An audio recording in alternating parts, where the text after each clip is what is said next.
Now, for further analysis, we are joined from Cairo by Osama Raslan, who's a legal linguist and a political analyst. Thank you very much for joining us here on Q News.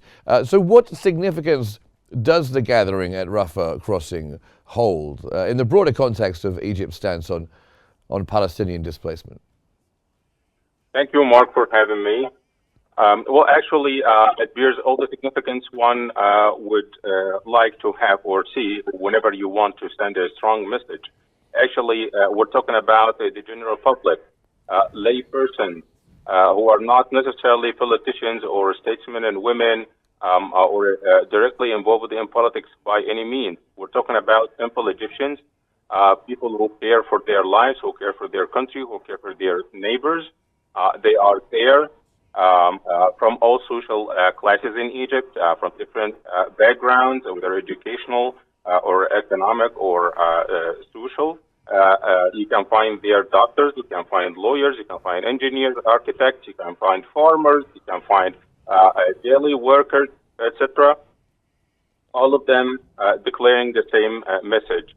We do not accept any implicit threats to Egypt. We do not accept any proposition for the relocation of Palestinians.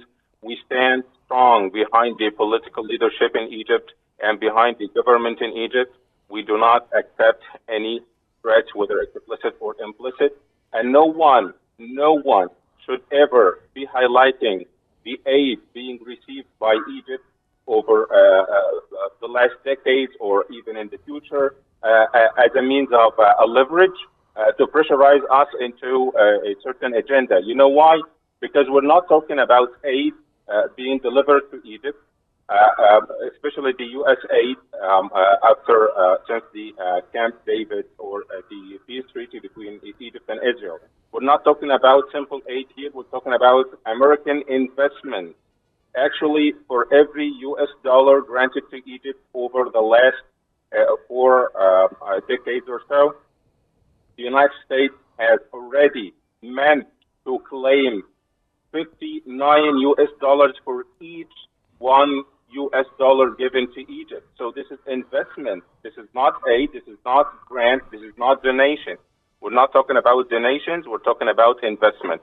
So again, the simple stance is we do not accept any proposition that would derail the peace process as proposed since the Beirut summit and the Arab solution presented back then for a peaceful end to this conflict, which is the two-state solution. And Dr. Raslan, demanded, Egypt and Jordan is specifically, we're being demanded to offer a solution. Actually, we already highlighted the solution, the only solution possible, the two-state solution, living side by side in peace. and going back to these demonstrations, you mentioned that these are normal, everyday people who have come out to show their feelings. How do these demonstrations at the Rafah crossing illustrate Egyptian public sentiment towards the Palestinian cause?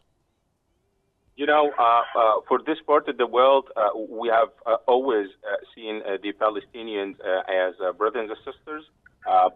Egypt has adopted the Palestinian cause. Egypt has demonstrated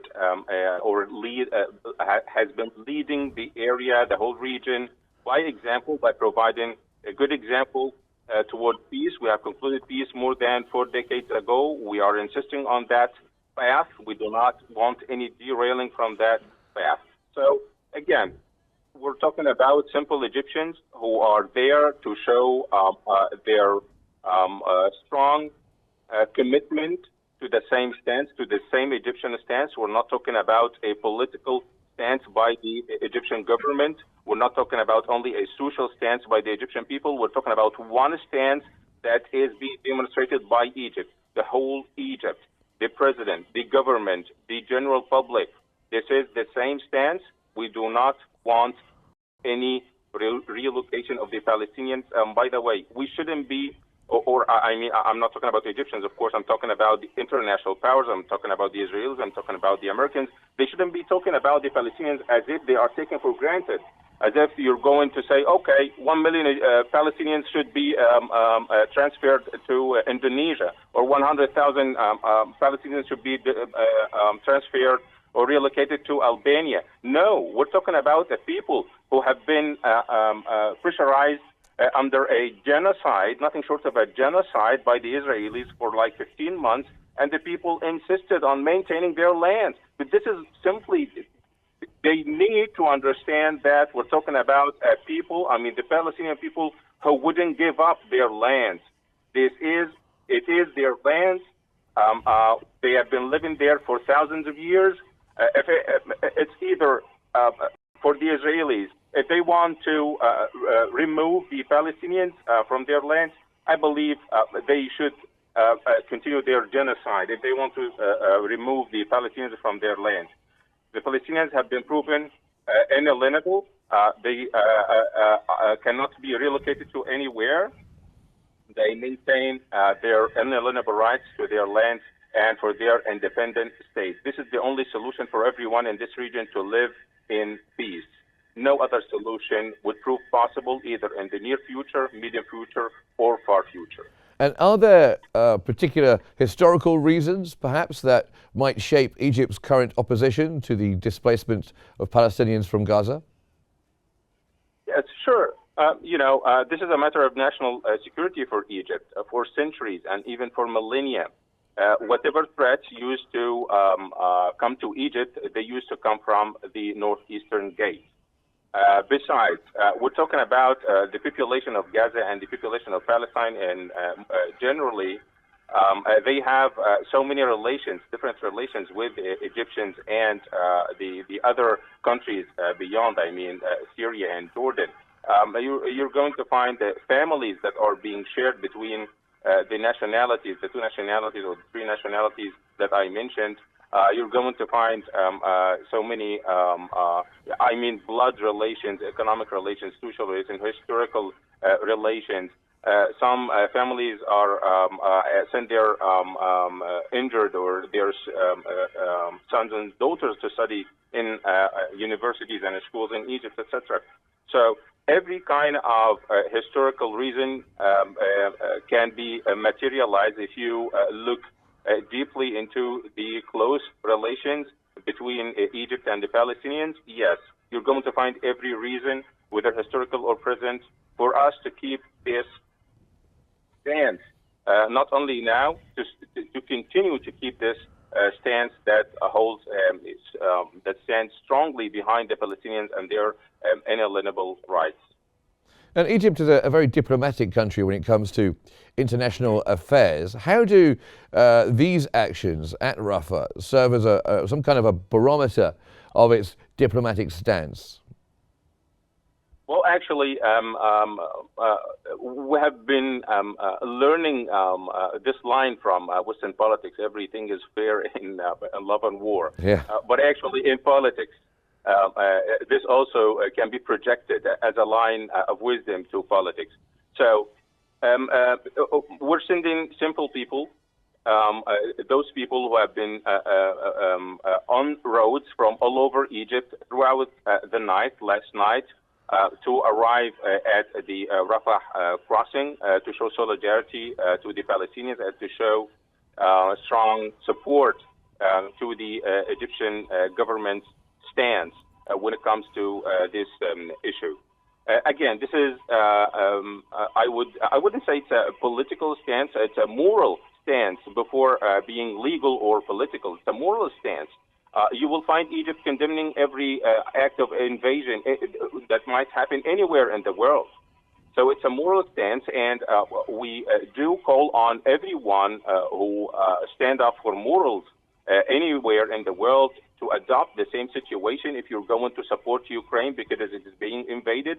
So Palestine is no less worthy of a cause of moral support and political support and economic support and the support on the international arena. So rights cannot be divided. We're talking about inalienable rights. We're talking about people who have the right to, the Palestinian people who have the right to self-determination. Every wise person in the world, everyone who is keen on keeping this region less volatile should push forward for the solution of the two states. Anything else would mean that this region would further slide into instability that everyone would pay for, would pay dearly for. And what do you think Israel might make of the reaction of Egypt and the Egyptian people? Well, actually, if any, let me put this clear more. If any country is to be feared here in the region by Israel, it should be Egypt. But we have, for decades now, as I told you before, for decades now, we've been keen on maintaining the peace treaty with Israel. We want to live in peace. We want security for everyone. We want peace for everyone. But this should be a two-way ticket. You cannot feel secure while you're oppressing others. You cannot feel peace or enjoy peace while others are being threatened by genocidal military efforts by Israel. So if you want peace, peace should be for everyone. If you want security, security should be for everyone. So Israel should not fear an Egyptian response if it is willing, really willing, to ensure peace in the region, to provide or to allow Palestinians to have their independent Palestinian state. And by the way, this is the Egyptian stance, official stance for decades now. And whatever details, they keep saying that the devil is in the details. Yes, but whatever details are there, they can be discussed. If you have security concerns, okay, let's state them and address them. The other option, or no other alternative, because the alternative adopted so far by the incumbent Israeli government is a genocidal effort against Palestinians, against simple, civil, unarmed Palestinians. We're talking about more than 50,000 slaughtered by the Israeli military machine over 15 months. Who accepts this anywhere in the world? It is unacceptable, and the blood of the Palestinians should be valued the same way the Israeli blood is valued, the same way Ukrainian blood is valued, the same way American blood is valued. Every human being is just, every human soul is so precious, too precious to be squandered anyway, and for political whims, as we can see by the Netanyahu government. And Dr. Raslan, how does the presence of these Egyptian delegations at Rafah shape Cairo's role in the larger diplomatic negotiations surrounding the Israeli-Palestinian conflict? Well, I expect that if we keep hearing official statements by leaders, by maybe the U.S. president or Israeli officials or other officials, that would put more pressures on Egypt, I believe we're going to see more demonstrations on the street. There will be massive demonstrations that be counted in millions rather than tens of thousands or hundreds of thousands. And this is this is how Egyptians act. For every single moment over recent history or across history, whenever Egyptians feel that their country is one way or another threatened, you're going to find them massing on the streets and chanting their stances and their slogans high and loud. This should be unmistakable. These should be unmistakable messages. They should be heard very well by the international community, particularly by the United States and Israel, because still we want peace. We do not want any further deterioration of the political situation in the region. We have had enough already. So let's think of actionable solutions that go hand in hand with the international law and with the inalienable rights of the Palestinian people. Now, these developments and these concerns largely grew out of not just Netanyahu and his government's actions and words, but also Donald Trump talking about Gaza being cleaned out and cleared out of the Palestinian people. Egypt's very strong stance against those kinds of sentiments.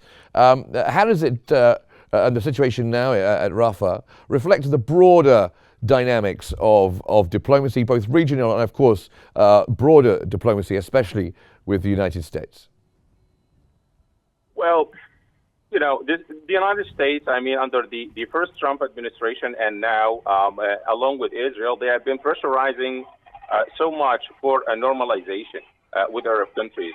Now, whatever they're thinking of when it comes to relocation, transfer, forced displacement of the Palestinians, just works the other way. No normalization can be expected or would be possible if you're going to simply think of removing one whole population, drive them off their lands to other countries. This is, I wouldn't say it is imperial, because even in imperial eras, I believe nothing of such a magnitude has taken. So let's think of reasonable solutions. Reasonable solutions wouldn't at all involving the transfer or the relocation or forced displacement of Palestinians anywhere. They, whatever, and there are some pretexts of that we need to proceed with reconstruction efforts in Gaza, and that's why we need to move Palestinians to somewhere else until the construction efforts are finished or completed. And this would be on a temporary basis. Actually, let me tell you something, and your viewers, let me tell you something about the Israeli dictionary. The Zionist Israeli dictionary, if you're going to use the word temporary or provisional, they mean permanent. If they mean peace, then they mean subjugation. So nothing of this is acceptable. Yes. Either to Egypt or to the Egyptian people, or even the Palestinian people. Well, thank you very much indeed for joining us here on Q News. Thank you for your insights, Dr. Osama Raslan, legal linguist and political analyst. Thank you for joining us.